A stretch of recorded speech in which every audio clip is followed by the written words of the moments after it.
Hello, it's Sue Fletcher here, the astrologer. So today I want to talk about Chiron, which is known as the planet of healing. So Chiron was spotted in the sky back in 1977 by an astronomer called Charles Cowell. He was a Canadian astronomer, not an astrologer, an astronomer.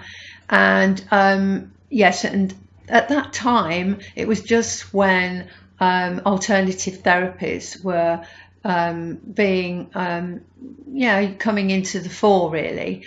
So things like reflexology or massage or a bit of chiropractic work or osteopathy or acupuncture, all those things were slightly coming in at that time. And actually, if you were doing those kind of things, you were thought to be a bit strange because it wasn't mainstream then at all. But now, all those years later, we know that a lot of those things are actually in the hospitals. I know reflexology is, and I know Reiki is, and acupuncture is, and counselling is. Stress release is, meditation. So lots of alternative things are now in the hospitals, which is great. So you can see how far we've come in a relatively short space of time. So Chiron was half man, half beast, half horse, and his parents could shape change. And so obviously when they mated, they were horses, and then his mother changed into a humanoid. But she just didn't want him. She just couldn't look at him. She was disgusted because he was half horse and half man. And so she discarded him, and she actually asked to be changed into anything rather than be his mother. So she was turned into a linden tree. And Chiron was brought up by Apollo, and he was taught about medicine and healing and homeopathy, but he was also taught the other side of the coin. He taught war and archery, and so he knew about wounds from both sides. But he was a very gentle centaur, and usually the centaurs are very boisterous. They were known to be drinkers, have no manners. They were raped and pillaged, and they took what they wanted. And Chiron wasn't like that. He was a very gentle soul, and he was said to be the first astrologer and a shaman. So where we have Chiron in our birth chart represents where we have our wound, and it actually takes 50 years to go around our birth chart from when we were born, and by the time we get to 50, then we really need to have healed the wound. On the way round, it will square itself and then oppose itself and square itself again before it comes back to the exact position of where it was on the day that you were born. And at those times, the wound will come up to be looked at. There will be an element in your life where it will show, and you will be asked, to have a look at it and try and heal it. And this is important because we don't want our wound to affect future generations, so our children and our children's children, because as we know, we all have stories in our lives which we know and we've grown up with, and those stories really need to be healed. So let's look at where it is in the chart. So if you have it in the first house, and I actually have it in the first house, then your wound is something that you couldn't possibly do anything about. And for me, my father passed away when I was 6, so that's my wound, and I have done a lot of work on it. And when I was 50, it's interesting that I was doing a counselling certificate at my local college, and I'd not thought about my father, but at that time I had to talk about him, I had to write about him, and I had to face it. And I kind of realised that it had affected my life in a lot of ways. deeply emotional ways. And so obviously at that time then I had to heal the wound, and I went on to do lots of family constellation work, which if you Google is a great way to actually heal your wound. It's very powerful and it's very well worth doing. So I have another friend who has Chiron in the first house, and for her, her family, her grandparents were actually all sent to the gas chambers. So that's had obviously a huge effect on her subsequent family, her children, herself, and so that, you know, is really a wound that needs to be really healed. And she has done some work with the family constellation work as well, which you know, has really worked. So you might have Chiron in the second house. So if you have it in the second house, the house of how you earn your money, and it's the house of self-worth, it might be that you have a problem with money, or it could be that your parents or your grandparents had a problem with money. Maybe they couldn't keep it, maybe they went bankrupt, and this is the family story, and maybe you're frightened of going down the same path. It could then ultimately affect your self-worth, so there could be issues about self-worth there as well. So then we come to the third house. Well, the third house is the house of communication and talking and speech. So it could be that there's a problem with speech, it could be that you're shy, it could be that you've got a stammer, it could be that you were told to shut up, and you never felt that anything you said was valued. So it could come out in a few areas, but it was probably to do with communication. It could also be something to do with your brothers or sisters, if you have any. It could be that you haven't got any brothers and sisters and you wish you'd had a brother or a sister. So it could come out in that way as well, your wound. Okay, so then we come to the fourth house. So the fourth house is the house of home and your roots and your ancestors. So there could be a wound to do with your ancestors. It could be that the home when you were small was a battleground. Maybe there were lots of rows. It could be that you feel that you weren't listened to. But it's ultimately something to do with the family in some way. So you could, because it's the fourth house of home and roots, it could be to do with a mother or a father, because the fourth house and the 10th house are both to do with parents. So if that's the case, that might have actually affected you and your life. So then we come to the fifth house. Well, whenever I've seen it in the fifth house, it is about the wounding of the inner child. So something's happened and you're very wounded inside. Even if you're a grown up, you're wounded and you've carried that wound since childhood.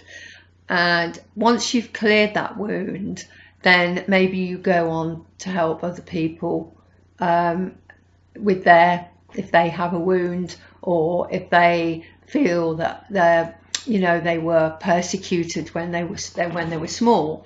It is the house of children, so it could be to do with not having any children, or it could be that you have had problems with having children, or your children are a problem, or not having children. It could be any of those as well.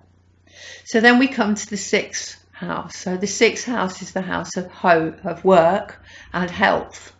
And again, I've seen Chiron in the sixth, with people who have an illness, and they cure that illness and then they go on to help other people with the same thing. So very often a sixth house Chiron person will end up being a healer of some sort. And obviously it's the house of work. So you could have a wound to do with work. Maybe, whatever you do you don't like, or you don't enjoy, or you can't find what is your passion. So it could be to do with that as well. So then we come to the 7th house, and the 7th is the relationship house.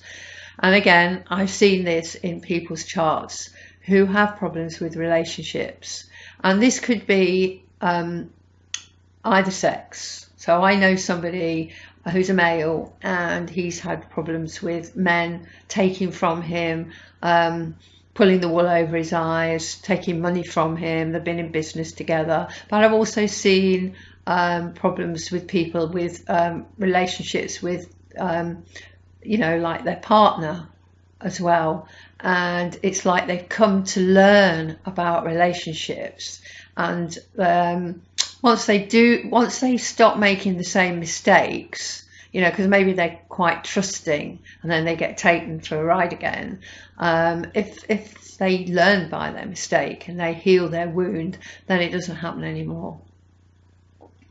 So now we come to the 8th house, and the 8th house is the psychic house, and it might be that you're psychic. It could be that you are psychic and you don't want to be psychic. It could be that you maybe get messages and you don't want that, you feel you're wounded by it, or it could be that you pick up on atmospheres. You can pick up on energy, and you take other people's negative energy in, and that can be a wound, and you could have done that all your life. So in a way, what you have to do is protect yourself from other people, so that this doesn't happen. There could be a problem with relationships. It could be sexual, because it is the house of sex as well. So it could be that you have a problem in that way too. So then we come to the 9th house. So the 9th house is the religious house. It's the house of philosophy. It's the house of higher learning. It's the house of long distance travel. So your wound could be to do with any of those. It's also the house of beliefs. So it could be that your parents and your grandparents were strongly religious and you aren't, and then this has become a bit of a wound because maybe they don't want to speak to you, or you've been told that you've got to follow their way and you haven't done, and so there's a wound there. It could also be that you will learn from this and again go on to help other people, and you could well be a teacher. Okay, so the 10th house. The 10th house is the career house, but it's also the other parental house. So you could have a problem with your mother or your father, but I have seen it with people who have problems with their mother. Maybe the mother's not there for them emotionally, or they've got an illness, or they were not mothering enough, or it could be anything to do with a parent or a mother. Because it's to do with work, I have again found that people will heal that wound, and then they go on to help other people, and they change their career and end up as a healer of some sort, probably a counsellor. Okay, so now we come to the 11th house, and the 11th house is the house of groups. It's the house of the world. It's the house of the community. So your wound could be to do with groups. It might mean that you don't like being in a group situation. Maybe in a group situation you feel you're singled out and you don't like that. Or maybe you end up being a healer in the community, or maybe you travel the world and heal because of the things that you've been through.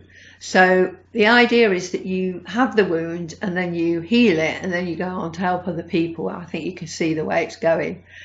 So then the 12th house, which is the last house. So the 12th house is a very spiritual house.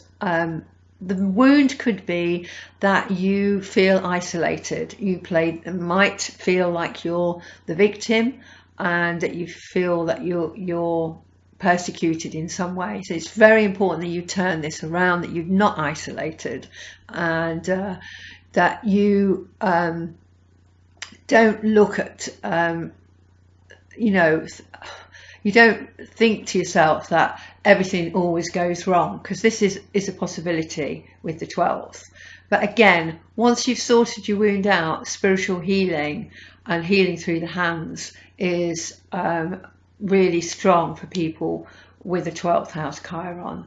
But you may feel some kind of secret wounding.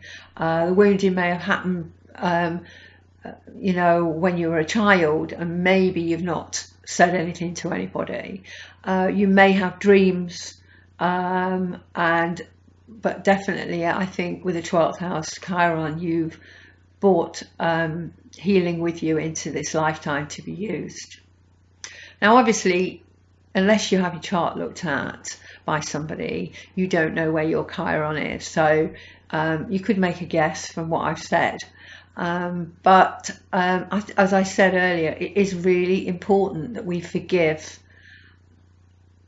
the people that have wounded us, and that's because we don't need to tell these people, by the way. We can do it silently, but we need to clear it for the future generations, because we know if it's not cleared, then it affects our children and our children's children, and it's not really what we should be doing.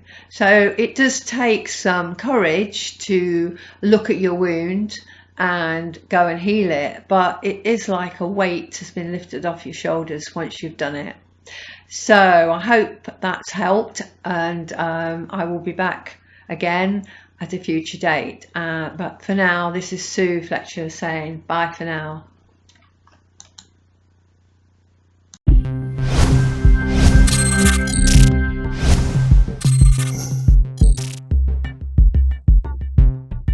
Bu akşam seminerimizi canlı olarak mobil uygulamamız üzerinden yapıyoruz.